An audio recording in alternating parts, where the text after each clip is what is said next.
The Luo people of East Africa have spoken of night runners for generations. They are said to be villagers possessed by a demonic spirit, which compels them to scare and terrorize their neighbors at night. But no one really knows who the night runners are. Tonight, we're hoping to catch one on camera for the first time. Every night at 10 p.m., Margaret Onyango and her 4 grandchildren start to hear strange sounds coming from outside their hut.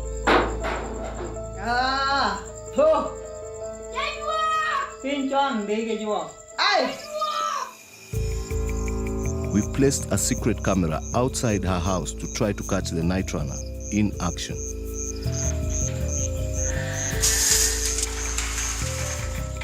And we succeed. Her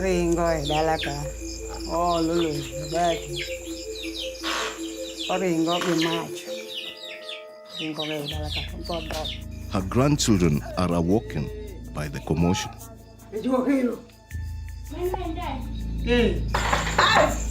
This scene is repeated across rural Kenya nightly. But it's all shrouded in secrecy.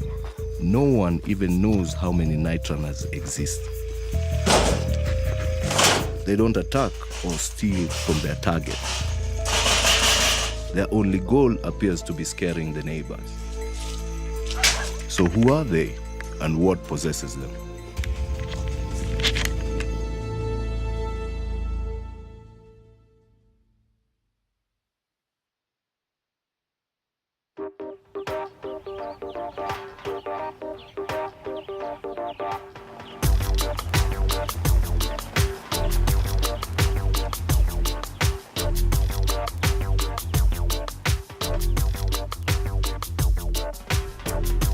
I'm an investigative reporter based out of Nairobi, and I'm also Luo. I was brought up on my father's tales about the night runners.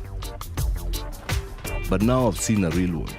I'm determined to find out what truly lies at the heart of this bizarre ancient tradition.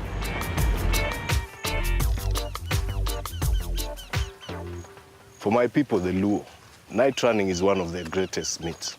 But unlike other folklore, this one actually exists. I have acquired video footage that is, to the best of my knowledge, the only recorded evidence of night running. But are these people really possessed by demonic powers? That's what I'm here to find out. It's a question many Luos seem unable or too afraid to answer. The severe stigma associated with night running is enough to steal more sleeps in the community.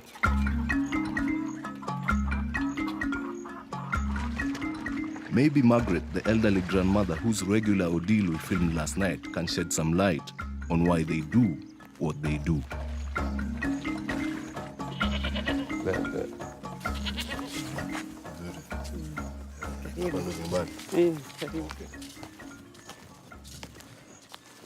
What problems does this night runner cause for you and your family?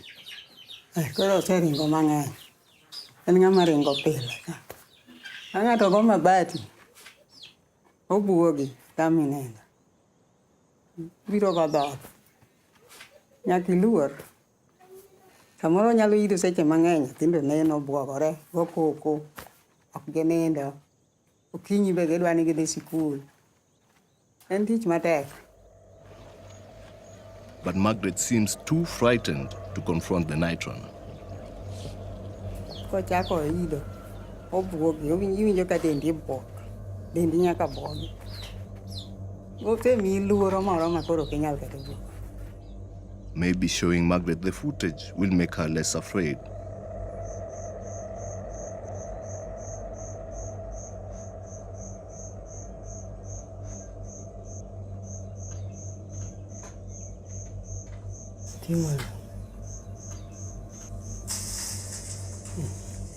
Kaka jajo chalo ngam ai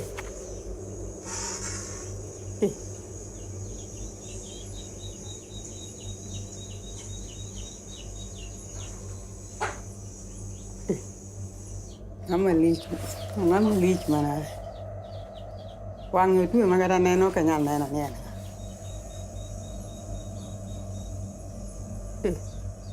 After seeing the night runner in action, Margaret seems more scared than ever. Mama, now that we've shown you video evidence of a night runner who's been disturbing you, what do you plan to do about it? Timbego koro mia malur. Kaka neno timoreno. Yot negara negi. Yani an giparo mani kodi. What do you think causes night running? Mago tam. Nitana vinyo mani samoro juwa kuke nyola jogo ne kwar ke moro yido kata miyo no donjo kanyo ka yido. Do you think there are people who are possessed by demons? Dima kele to kanyo. Ngamaringo ne monge ano kia. Ano kanyo nge.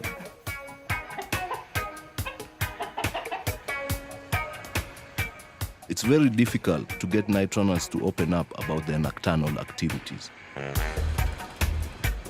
But I've finally managed to find 2 who have agreed to speak about what they do and how they started on camera.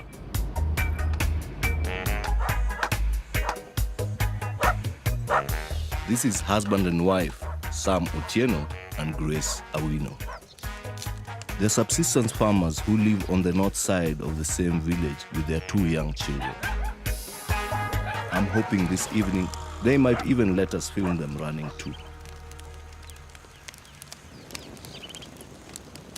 Nimepata kikebe kidogo, ilikuwa mawe 3 na mchanga. Alafu nimepita hiyo kikebe. Hapo ndio nimetafuta hiyo kazi. Baba yangu ndio aliacha hiyo kitu baada ya kufariki. Aliacha hiyo kitu kando ya nyumba. That was 9 years ago, and Sam has been night running ever since. Nafanya hivi kwa herufi. Hiyo inastuka watu kwa nyumba. Alafu nikisikia kama wanafanya, hey, hiyo ni nani? Huyo ni nani? Nafurahia. Kusikia watu wamestuka. I feel very happy. Yeah. Night running appears to be passed down through families, from one generation to another.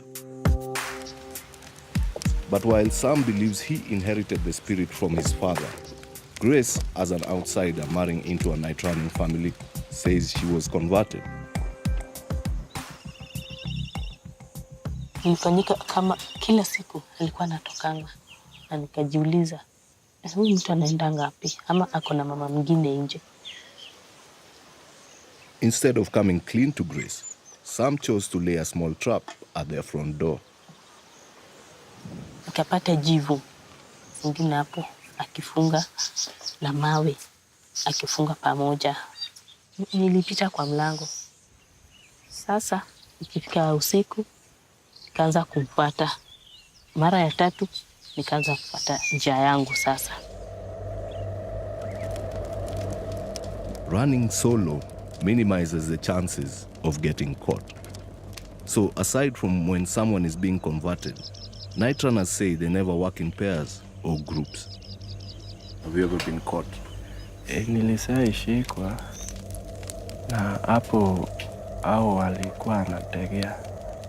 Wamefunga nyumba na wameweka kitu kidogo ndani ya nyumba. Nikienda nyumba mlango hivi na mlango nimeingia mpaka ndani. Could you show us how? Yani, nimeanza kufanya hivi, nimekuja kufanya tisi hivi, alafu na hivi, nikikuja alafu nikastuka, nikafanya unisamee, alafu wanakusamea. Kitu gani ingine hufanya kwa boma ya mtu? Nafanya hivi. Na mtu akitokea kabla haja kutokea nafanya hivi. Wapi sasa? naweza ruka hivi na nasikia kama wanaongea juu yangu. Wakiongea nakuja na kufanya hivi tena. Yeah. Naweza fanya. Unamwaga ndani? Naweza fanya. What if they open the door and come out? Wakifunga nyumba na nakimbia. But Sam doesn't always make a clean getaway.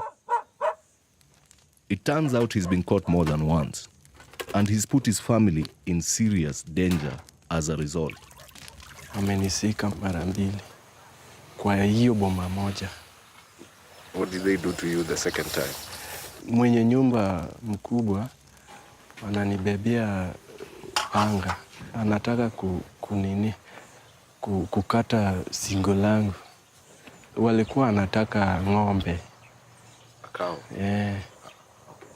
Na sikuwa na hiyo pesa yenye anaweza pea hiyo cow. So you still owe him? Yeah. People get hurt when they get caught. Do you think it's worth it? Yeah, it is worth. It is worth it? Yeah. And there's nothing which can make you stop? Even death. The family live under constant threat of being exposed by the victim they haven't paid off. And if the rest of the neighbors do find out, they could be banished from the village or worse. Grace has decided that's enough reason to stop. But she says if she doesn't run, the spirit makes her suffer. Inasikia kaa niko mgonjwa kidogo kidogo. Lazima nikimbie ndio nirudi. Ndio nitakuwa comfortable. Sasa imefika wakati ili siwezi kuachia hiyo. Don't you see other people see this activity that you do as being malicious? Kuna watu wamekataa hiyo kazi nifanye, lakini kwangu hiyo ni kazi yangu. You don't see a problem with it? Problem nikienda naweza rudi kama miguu yangu imevunjika. Kuna kidonda. Is it an addiction? It is an addiction. The couple invite me to share a specially prepared meal they always eat before running.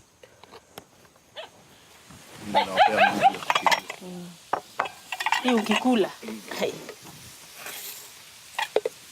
hautashikwa kwa urahisi. They say it's what the spirit wants.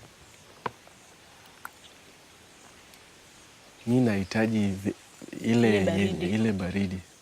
Sasa hii itabidi ni kwe baridi. Ukimpita unampita tu hivyo. Na watu hawajaoni. Haoni yeye. So the cold food makes you invisible? Yeah.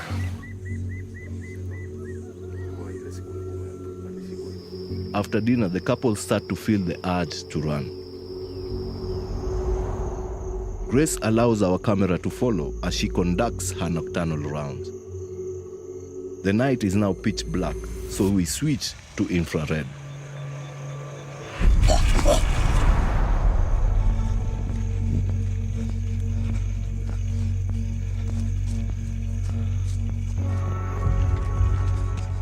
She goes to her favorite homestead.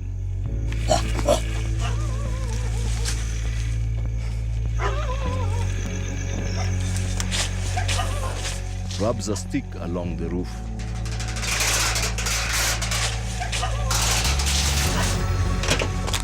Knocks and rattles on the door.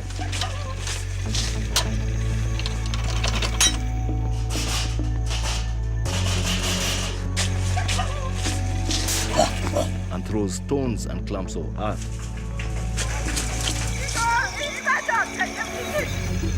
But the household wakes up, and an elderly woman inside becomes very angry.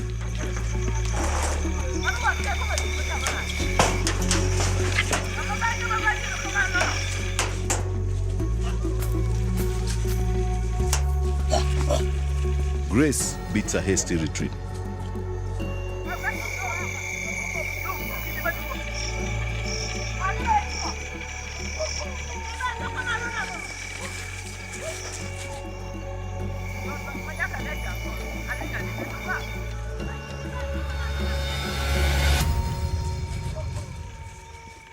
As Grace arrives home, Sam realizes she's picked up an injury.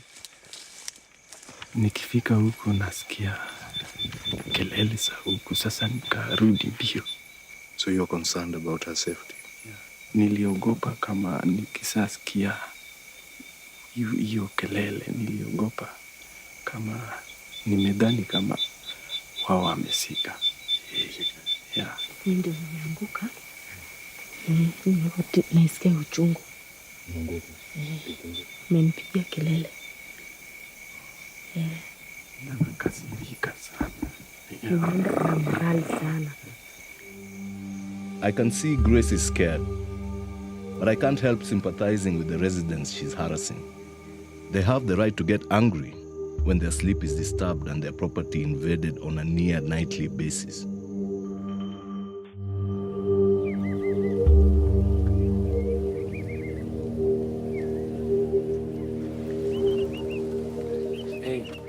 Area Chief Abel Lolang finds himself regularly mediating in similar disputes over night running. I join him on a visit to one of his regular complainants.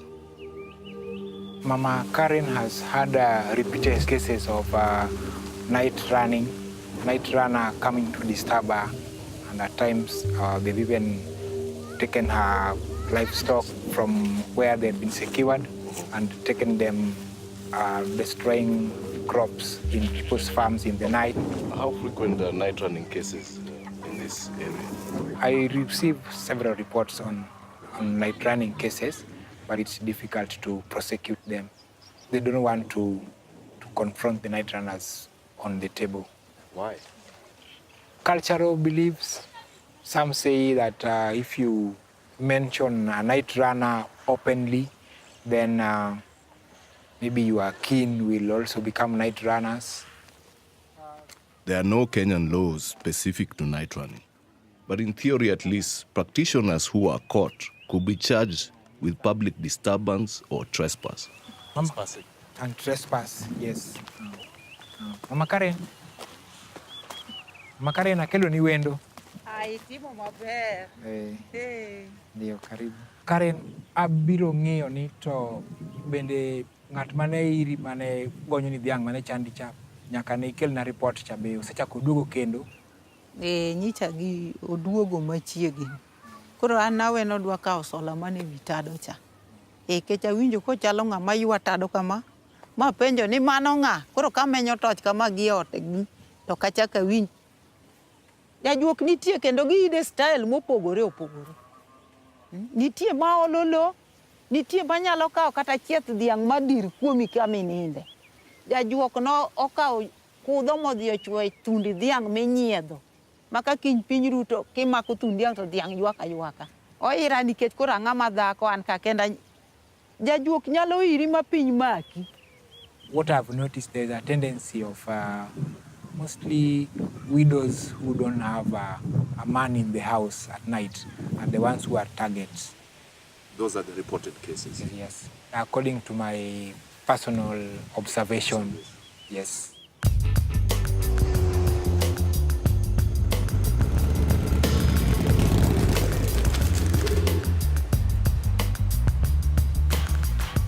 Sam and Grace describe the night running as funny games.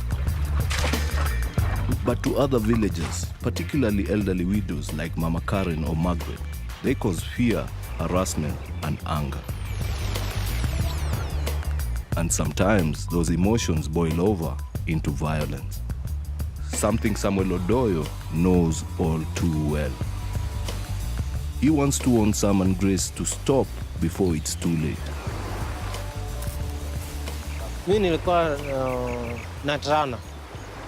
Kuna babu yangu ingine hapo ndio alinipea hiyo kitu. Sasa vile nilienda kufanya hiyo kazi yangu kama naenda vile nilikuwa naendanga kila siku. Na watu walinitega. Alafu wakanichoma na maji moto. Na mimi vile nilibambana na hao nilibambana mpaka nikatoka mbio.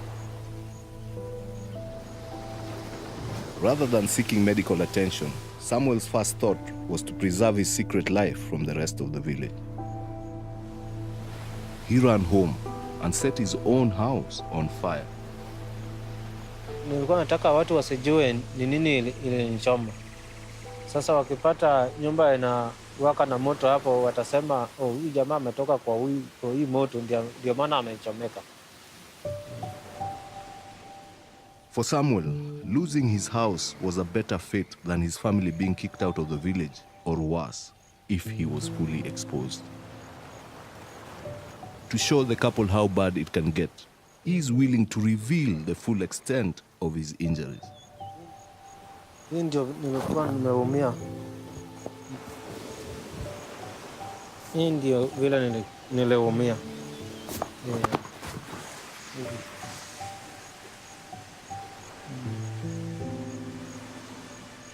Hospitali nimekaa mwezi mmoja.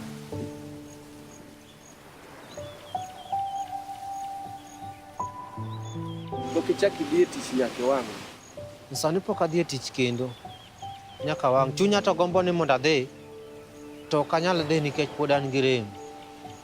Natumia mikono kwa unafanya kazi. Na saa hizi mkono yangu ya huku haiwezi fanya kitu. Ya huku pia bado niko na uchungu.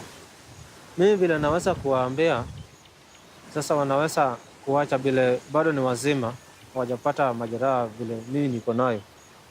Wanaweza tu kuacha hiyo kitu. Maybe this is the moment Sam will see just how risky his choices are for his family.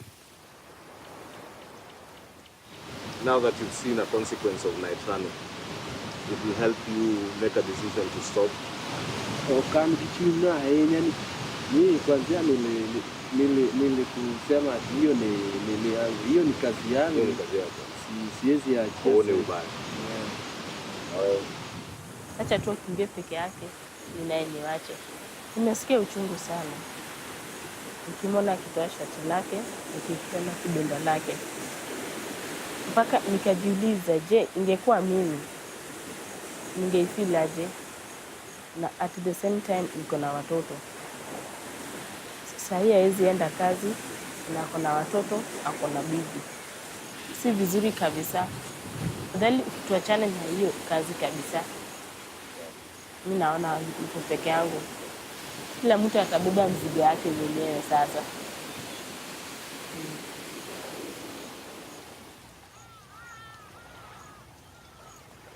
It was our hope that this meeting will help the young couple to make a decision on whether they should continue night running or not. But this seems to be a point of divergence. From what we've seen and what we've heard from other night runners, it gets to a point where people separate or divorce because of night running.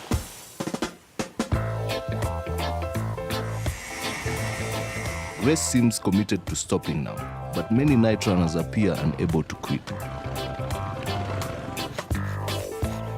Sulmena Anyango, a widow and 50-something construction worker, has been night running for the best part of 30 years. Her story bears a lot of similarities with Grace's. But unlike Grace, she didn't stop, and now she says she never can. Hey, Sulmena. Hi. Karibu. Asante. Ingia.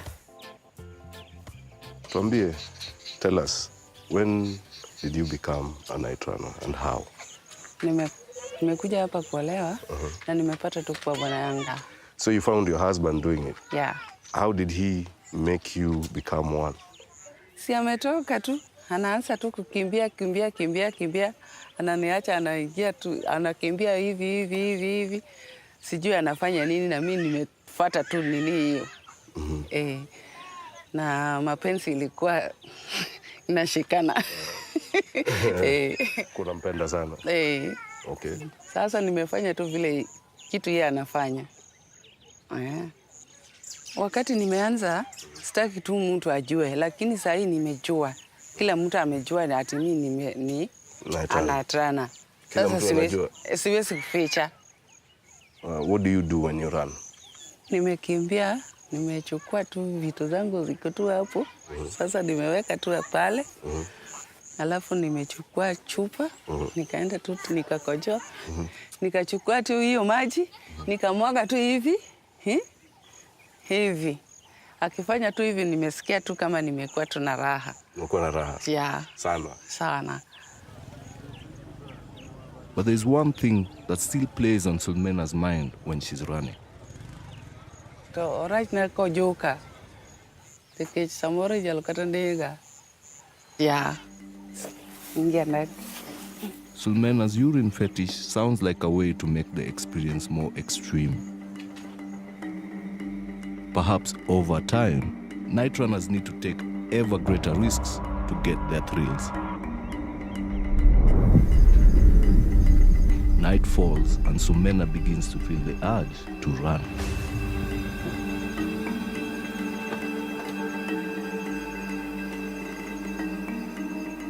She steps out of her hut and her desire slowly intensifies.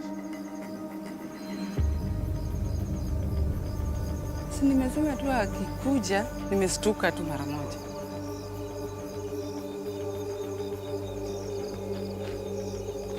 She picks up her favorite stick and an empty water bottle.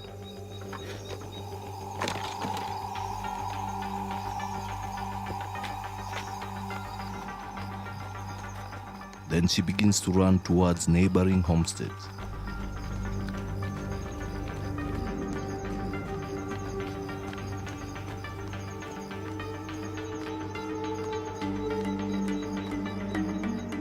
After some time, she comes to her target and begins to circle and plot her next move.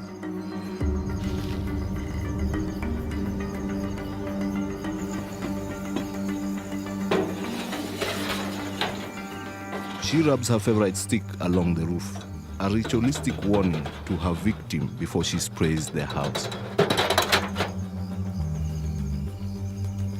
She squats down, bottle in hand, to fill it with urine.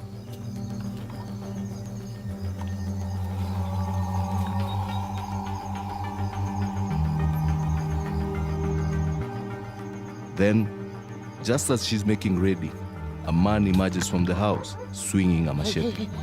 Her victim has turned the tables and laid a trap for Sulmena. She bolts and escapes, but my director, filming her, is not so lucky. The man chases him, lunging and swiping with his blade. Finally, a member of our crew is able to intervene and calm the property owner down. Sulmena hides in nearby bushes, then sneaks off while we distract him. But it feels like a close shave. Things could have turned out so much worse.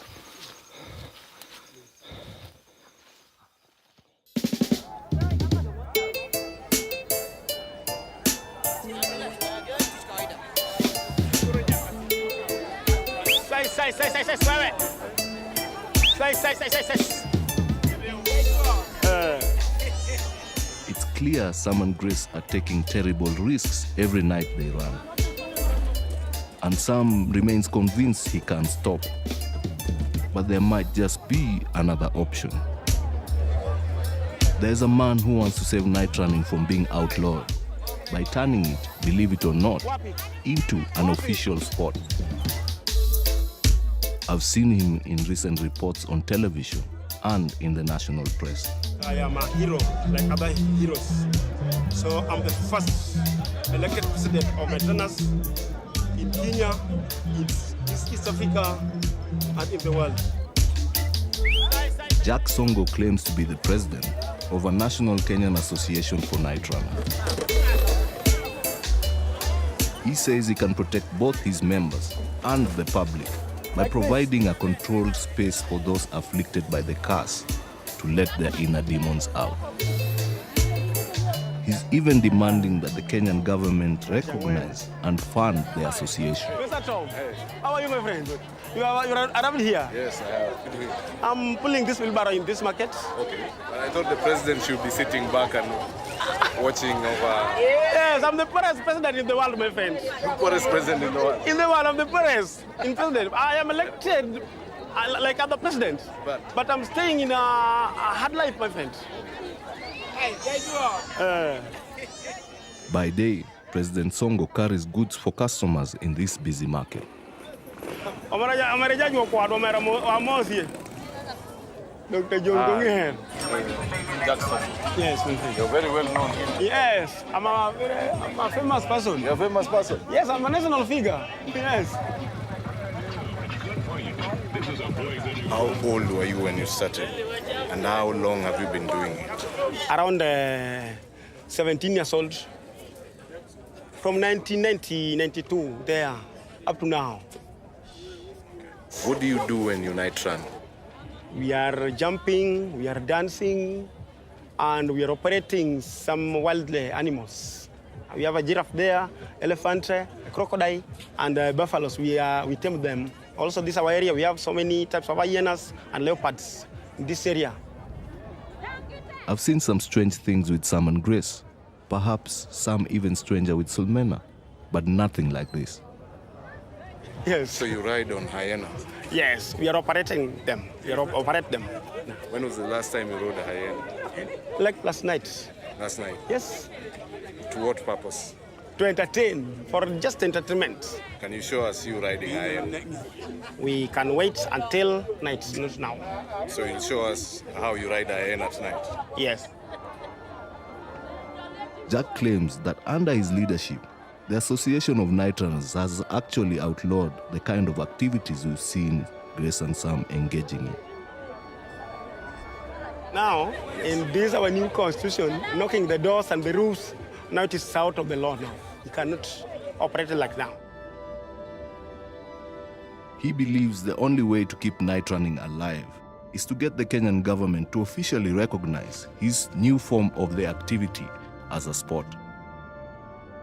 That way, he can get funding from the state to put on official night running events. Tell us, what is the Night Runners Association? Has it been registered?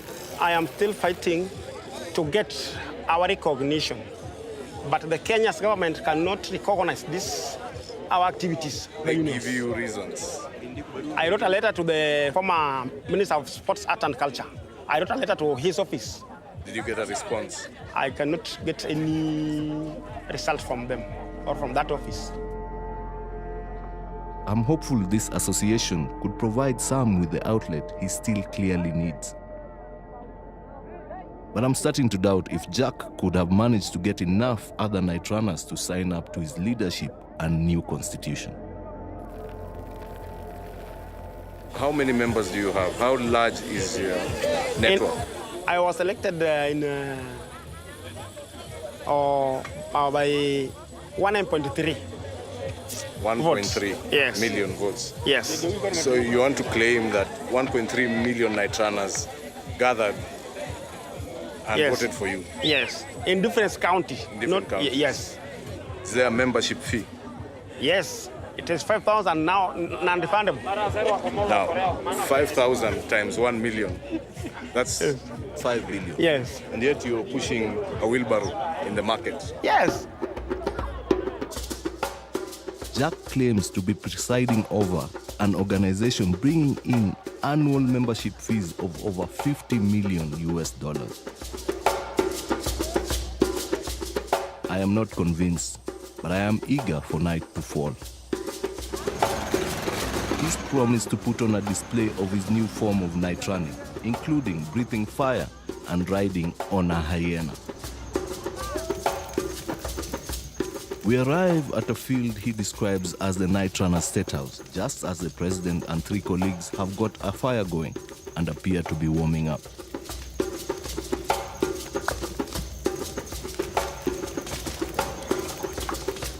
They seem to draw energy from the flames, then wrestle and mime different actions performed on one another in a bizarre dance.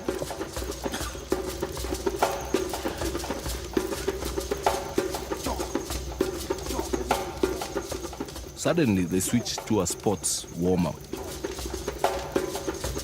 Before the president begins to berate his members for their poor form.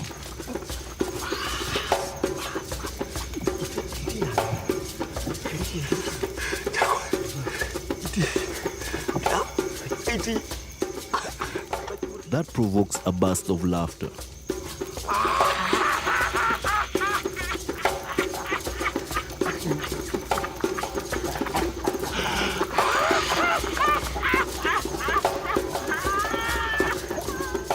Then they pick burning embers from the fire.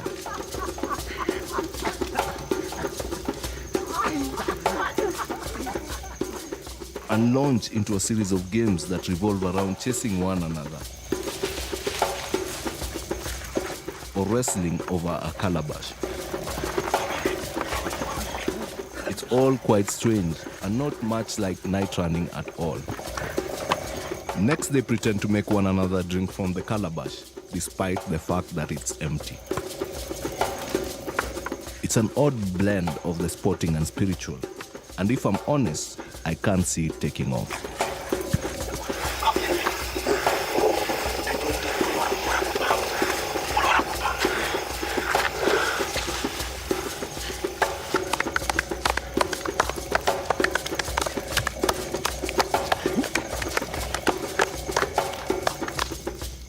As the activity winds down, President Songo has a stern message for his followers.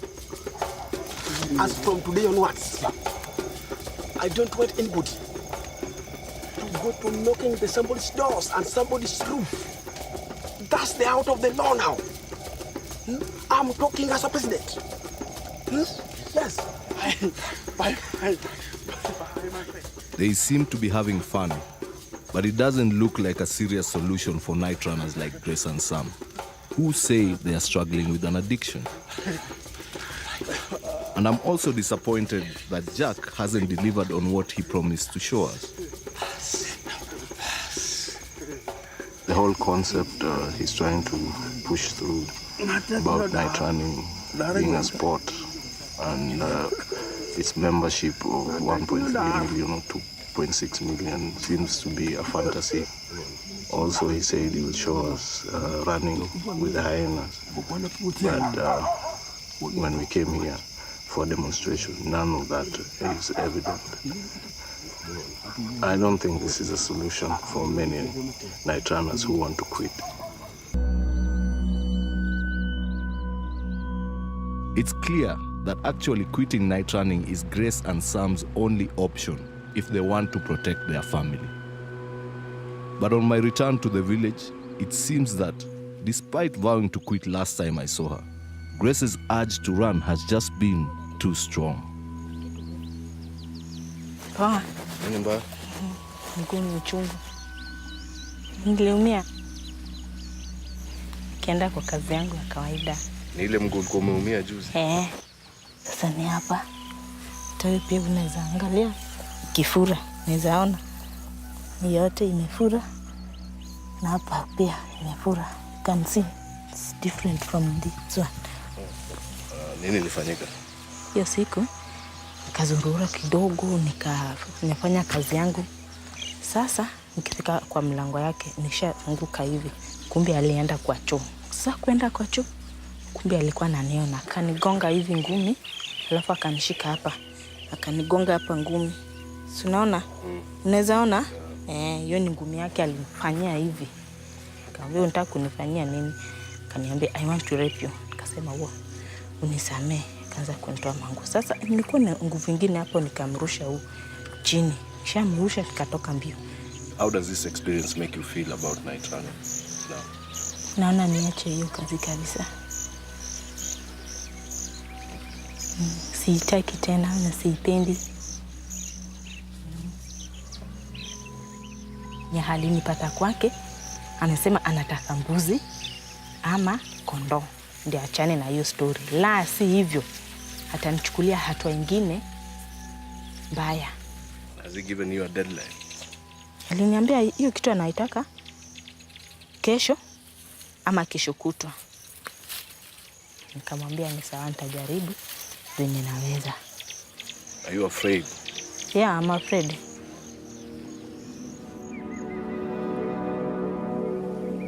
Grace's nighttime activities have finally caught up with her, and she's in serious trouble with her neighbors.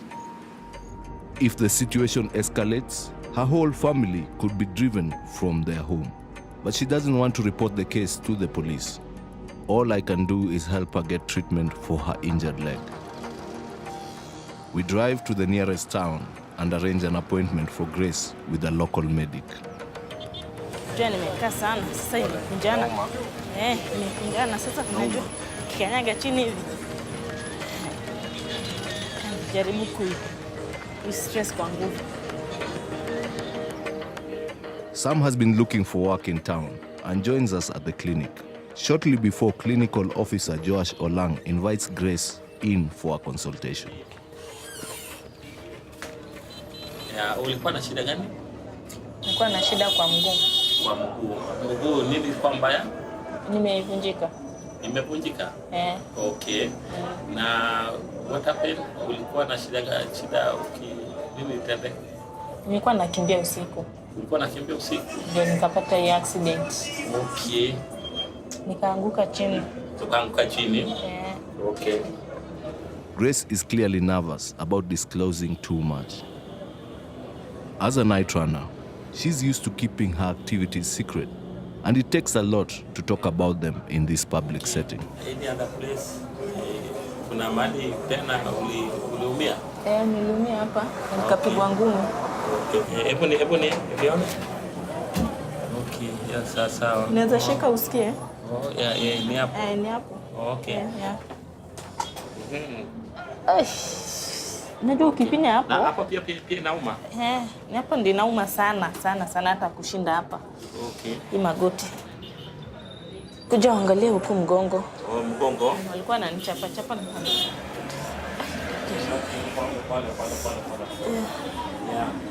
I have seen. Umeona? So I'm just suspecting there's a fracture of the toes, and we don't expect her to walk a lot. Yes. So this is your paper. Yeah.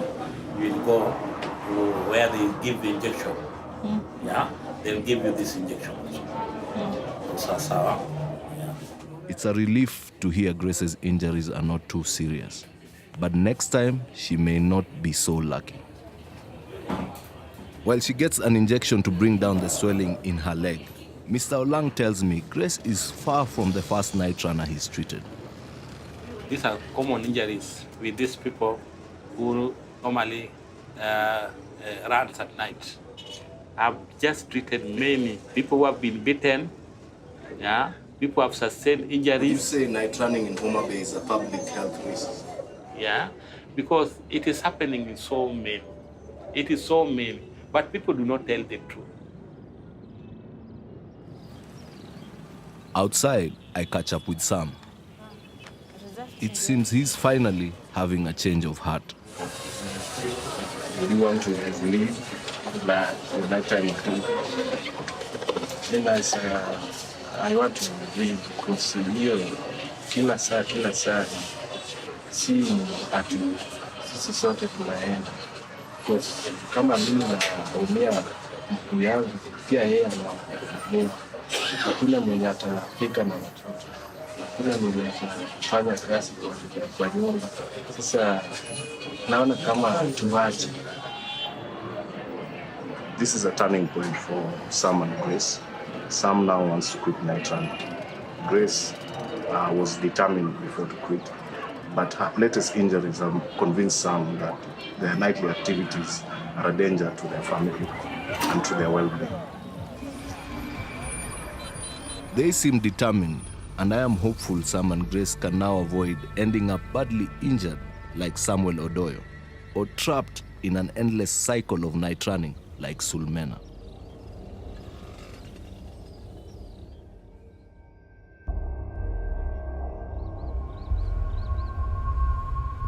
But the following morning, I receive a panicked phone call from Grace. Because she failed to pay him for his silence, the villager who attacked her 2 nights ago has now outed her to the entire community as a night runner. Her family has been expelled from their home. Watu wa kijiji sasa wameamua tuhame kabisa. Usipohamwa tutachomwa kwa nyumba. Ilituletea shida mpaka tukasema afadhali tutoke hapo. Tuliogopa wenye anaongea, tukachukua watoto wetu tukaenda mwingine huko mbali kidogo, si sana, tukaenda tukaa. Only one option remains. Grace's fellow villagers believe a traditional healer's medicine can remove the night running curse. Maybe if Grace appears to be cured by such a herbalist, the community will let her family come back.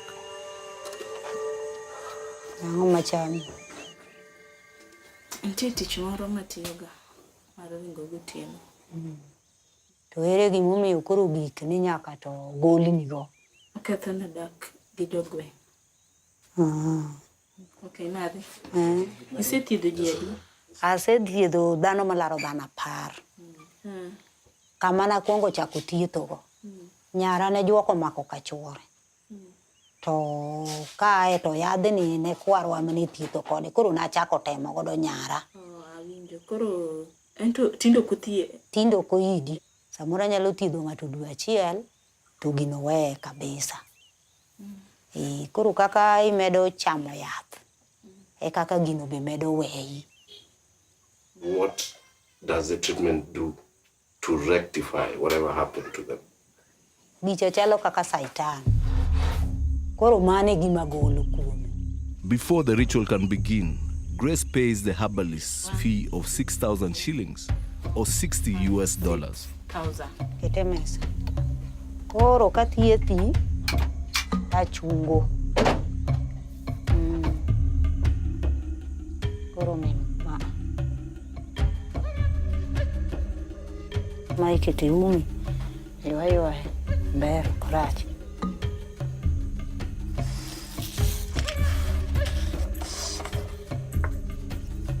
Namwaga hii dawa ya kunywa.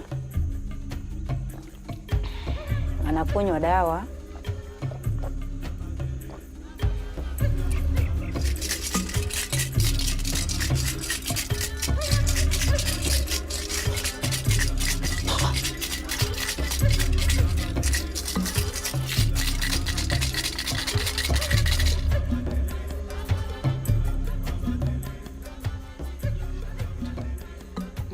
Unango. Analamba. Ma ikero na wiye. Mano magolo saitande cha. Namwaga dawa. Kede nindo. Tenango. Aya, erokamano. Grace's only hope now is that her community believes the traditional healer spell has been successful and her night running days are behind her. But if less stigma was attached to night running, we could gain a better understanding of how to help those afflicted by it. Growing up, a lot of our parents from Western Kenya would emphasize about night running, made it look scary. So we grew up with a lot of fear about the activity and the people who do it. But since I came here, I found a different thing altogether. They are normal people, and they seem to be struggling. It may be mysticism, it may be a cultural belief, it may be mass psychosis, or perhaps a more modern approach to rehabilitation would save numerous lives from being destroyed. For me now, night running seems to be a thrill-seeking activity. Many of those who engage in this practice seem to be addicted to the adrenaline of scaring people. But if all the night runners stop, will we Luos be losing one of our oldest cultural traditions? Many of the current generation want to quit because it has become increasingly dangerous to be a night runner. I wonder, in 20 or 30 years, will there be any night runners left?